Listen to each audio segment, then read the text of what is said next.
Hi, welcome. Enjoy the content, subscribe, and turn on notifications. It all started with a feeling that was hard to describe. The kind that shows up in your gut before your mind can even grasp it. Dylan noticed something different about Vanessa during a random Wednesday dinner. She was laughing, but not at him. It was a quick, clipped laugh tied to her phone, like she was in a separate conversation. He watched from a distance, pretending to eat while his mind silently asked questions. It was a kind of distraction that didn't match her usual behavior. Vanessa used to be present, connected, spontaneous. Lately, she had become someone else, always too busy to listen, always too distracted to look him in the eye. Dylan tried not to pay it much attention, chalking it up to work fatigue, the rush of everyday life, anything easier to swallow than the idea of being sidelined. But it kept happening. In the following weeks, she started coming home later, blaming endless meetings. She began taking more time getting ready, fussing over her hair with exaggerated care, testing different lipsticks, even changing her perfume. And he, who knew her details better than anyone, started feeling like this woman no longer lived in the same world as he did. One night, while she was chopping vegetables in the kitchen, she mentioned something casually, like it was just another social event. There's going to be a college reunion this month, the group is meeting after 10 years. Dylan asked if she was excited. She said yes, without much enthusiasm. But the way her eyes lit up told a different story. That night, she spent hours looking at old photos on the computer. He glimpsed names he'd never heard before. One stuck with him, Oliver. In the days that followed, the reunion became the center of Vanessa's universe. She bought 2 dresses, booked a salon appointment, changed her hair color. She even turned down a dinner with Dylan and 2 other couples, saying she was too busy getting ready. Half out of politeness, he asked if she wanted him to go with her. The answer came with a cutting smile, "It's just college people.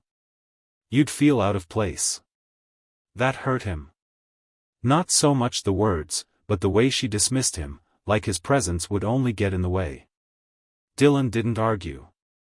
He kept it all in, every word, every gesture. And in that moment, an idea took shape.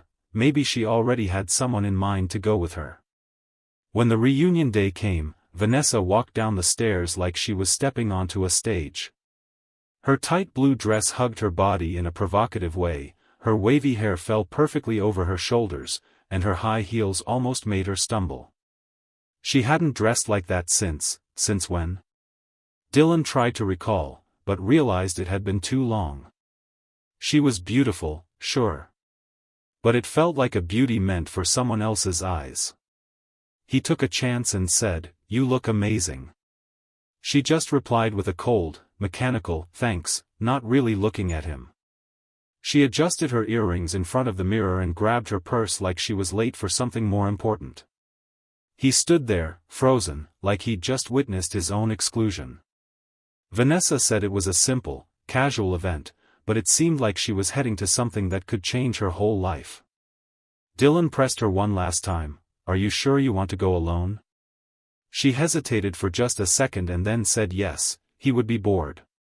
The door shut, and the silence in the room seemed to mock him. The air felt heavy. His doubts turned into certainties in mere seconds. Dylan took a deep breath, grabbed his keys, and headed out a few minutes later. He had an address to follow and an intuition too loud to ignore. Dylan knew there was something behind her refusal to let him come. That night wasn't just a meeting between old classmates, he felt it too strongly to dismiss. So, when he left the house driving in silence, without music, without a clear destination besides following Vanessa, he wasn't just tailing his wife, he was following the hunch of a man who knew the patterns of someone he'd watched change right before his eyes. He had no plan, just the need to see with his own eyes what his heart had already started to accept. He followed her and parked across the street from a bar he recognized. It was discreet, on a corner, with dim lighting and a reserved vibe. A place that seemed perfect for meetups that don't ask for witnesses. When he saw Vanessa step out of her car and cross the street, her walk didn't match someone heading out to see old friends. She walked like she was anticipating something. Her eyes were searching urgently. Then she stopped. A man appeared right after, tall, confident posture, a well-groomed beard, and an expression that combined intimacy with longing. Oliver. The way they greeted each other left no doubt. There wasn't a respectful distance or a brief, polite hug. He pulled her in firmly, and she let him do it with ease. They stayed close for a while, like they were picking up where they left off. Dylan felt his chest tighten, but he didn't look away. He had to see it through. The two of them sat by the bar. Vanessa slipped off her coat, ran her fingers through her hair, laughed with her gaze down. She was flirting, no disguise, no guilt. Everything about it felt orchestrated, like the moment had been planned out through messages, secret arrangements. For a few minutes, Dylan was transfixed, watching every gesture that used to be his now being offered to another man like they were brand new. The way she touched Oliver's arm, leaned in to hear him better, tucked a lock of hair behind her ear. Little details that spoke louder than any confession. He pulled his phone from his pocket, opened the camera, and with steady hands took a series of photos, one after another, in silence. He was collecting evidence, not just of betrayal, but of the truth he had been denying himself. After more than an hour of conversation, they got up and left the bar. Dylan started his car and followed at a distance. They stopped in a back parking lot. He turned off his headlights and watched from afar, hidden behind a truck. And there, under the flickering light of a street lamp, he witnessed the scene that erased all doubt. Oliver pulled her in once more. She went without hesitation. And then they kissed. A long, calm kiss, full of familiarity. Like it wasn't the first time. Like it had already become part of their routine. It was too comfortable to be accidental. Too intimate to be recent. Dylan captured the kiss. More photos. More proof. But most of all, more clarity. The pain that could have exploded into despair turned into an odd calm. It was the kind of peace that comes only when there's no more doubt. He wasn't imagining things. It wasn't insecurity. It wasn't jealousy. It was reality, laid bare just a few feet away. When they both got into Oliver's car and disappeared down the avenue, Dylan stayed for a moment, breathing slowly, still holding his phone. The saved images looked surreal, but also as obvious as the past few months had been. He drove home slowly. The engine's hum filled the silence, and his gaze was lost in thought. Everything was rearranging in his mind. The excuses about working late, last-minute dinners, hidden messages. It all made sense now. Every one of Vanessa's actions had been part of something planned. A betrayal that began long before that reunion. She'd been drifting from him for quite a while. The kiss just confirmed what he already felt inside. Vanessa had made a choice. She just forgot to tell her husband, who was still living under the same roof. The next morning, Vanessa walked through the door carrying her shoes in one hand, her hair down, her face visibly tired. She tossed the keys on the counter and crossed the living room as though she'd come back from a perfectly normal night out. Dylan watched her from the top of the stairs. Silent. Still. It was like watching a movie where you already know the ending. She acted like nothing had changed, like he wasn't aware of anything. And that, more than the betrayal itself, was what sealed the end for him. The relaxed way she moved around showed a blind confidence that she still controlled the situation. It was as if he was too predictable, too restrained. She still believed she could steer whatever was coming next. Over the following days, Dylan kept his usual routine but acted strategically. He started clearing out his closet bit by bit, leaving only the essentials. He made copies of important documents, scanned personal records, did everything carefully. The goal was to leave without a trace, without her noticing. He hired a lawyer and filed for divorce based on the evidence he had gathered. Images that spoke louder than any testimony. Photos that said what she would never admit. At the same time, he visited small, already furnished apartments. He picked a place far from their neighborhood, on the other side of the city, on a street she'd never go down by chance. Vanessa, meanwhile, went on as if nothing had changed. She still talked on the phone in their bedroom with the door almost shut. She still left for work dinners, coming back smelling of pricey drinks and sweet perfume. Dylan watched it all with a cool detachment. She believed he was still clueless, and that was all he needed to finish what he'd started. One evening, he waited for the right moment.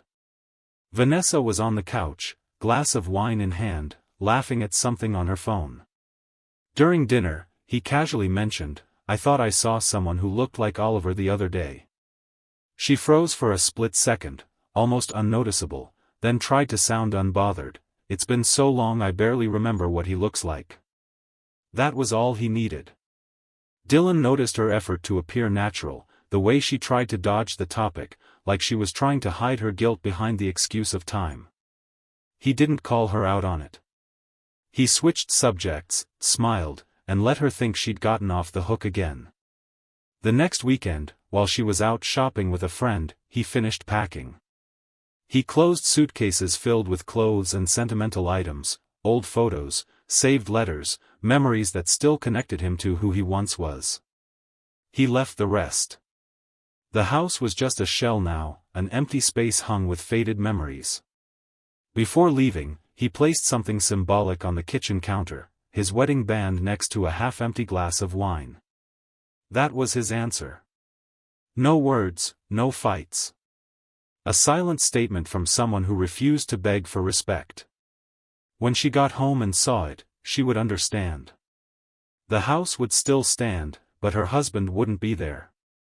The drawers would still be neat, the furniture in its place, but where their partnership once existed, there would now be absence. He walked out with his head held high, certain he wasn't running away. He was simply ending a chapter she herself had destroyed.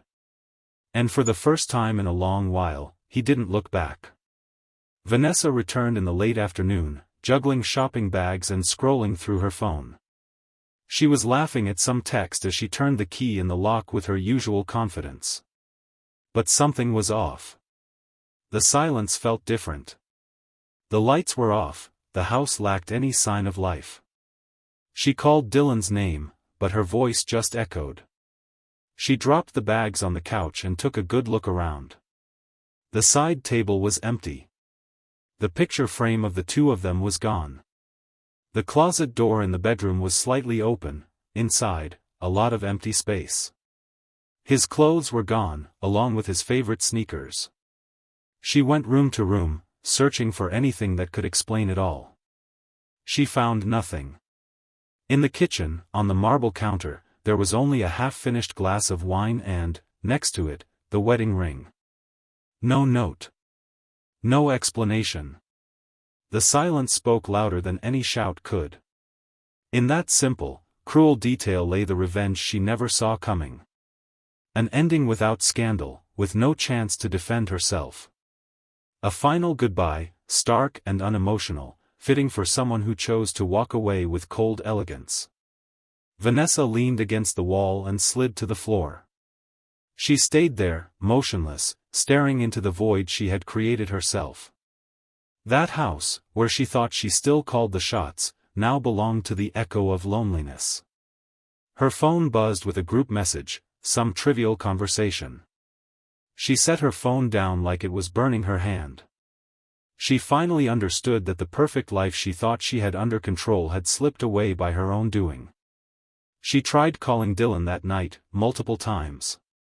Every call went straight to voicemail. She reached out to his friends, his family. Nobody knew anything, or they pretended not to. He had erased himself from her life with surgical precision, like blotting out a name in a book and rewriting the story from scratch. Across the city, Dylan watched night fall through the window of his new apartment. A small, quiet place where everything was his choice. Sitting with a beer in hand and his feet up on the balcony, he reflected on all the time he spent trying to be enough for someone who thought he was too little. He felt relieved. Relieved to have walked away without begging, to have ended it without giving in to anger. She would beg for answers. He wouldn't give any. Sometimes the loudest answer is silence. The real punishment is forcing the other person to live with what they destroyed. Vanessa spent the following days trying to piece everything together. Her routine became a cycle of ignored messages, unanswered calls, and a growing sense of suffocation in that house, which was far too big for one person. Over time, reality set in financially. They'd been renting, and even though she had a good job, her salary no longer covered all the expenses. The bills piled up. Things around the house broke down. The spacious couch where they once sat together was now just another reminder that he'd left, and trying to hold on to that space felt like propping up a castle made of wet paper. A few weeks later, the phone rang. It was Dylan's lawyer, requesting her presence at the office to sign the final divorce papers. The tone was straightforward, leaving no room for conversation. Vanessa refused immediately. She still believed she could turn things around. She tried everything. She wrote long emails. Sent messages with old photos. Showed up at the building where he used to work. Nothing worked. As a last resort, she went to see his mother, hoping that maybe the woman could convince him to at least listen. But when she arrived, she was greeted by a cold, measured expression. The woman said only a few words. "He told me you might come by. He asked me to give you this." She handed Vanessa a simple envelope, folded with care. Vanessa walked back out to her car with her heart pounding. She sat behind the wheel, hands shaking as she opened the envelope. Inside was a single sheet of paper. A few words in Dylan's handwriting: "Please don't look for me anymore." Attached to the back of the letter was the photo. The one from the parking lot, her and Oliver, kissing. Confirmation that he had seen everything. It was like a punch to her gut. The air felt heavy, she covered her face with her hands, and the tears came rushing out. She screamed alone, in her car, as if she could undo time with sheer regret. But in that moment, alone, she understood there was no going back. A few days later, with no other choice, she handed over the house keys. The rent was overdue and she couldn't renegotiate. She left without a fuss, taking only what fit in her trunk.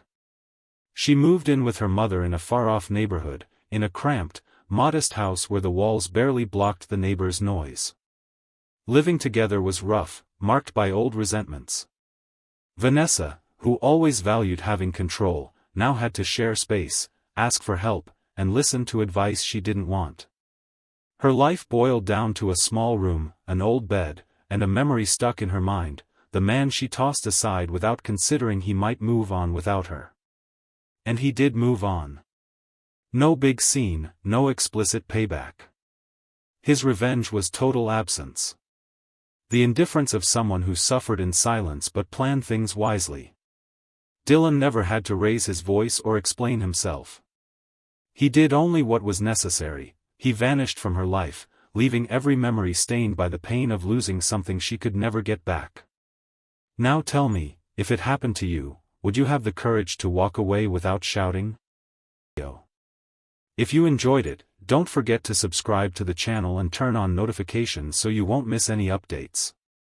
See you next time.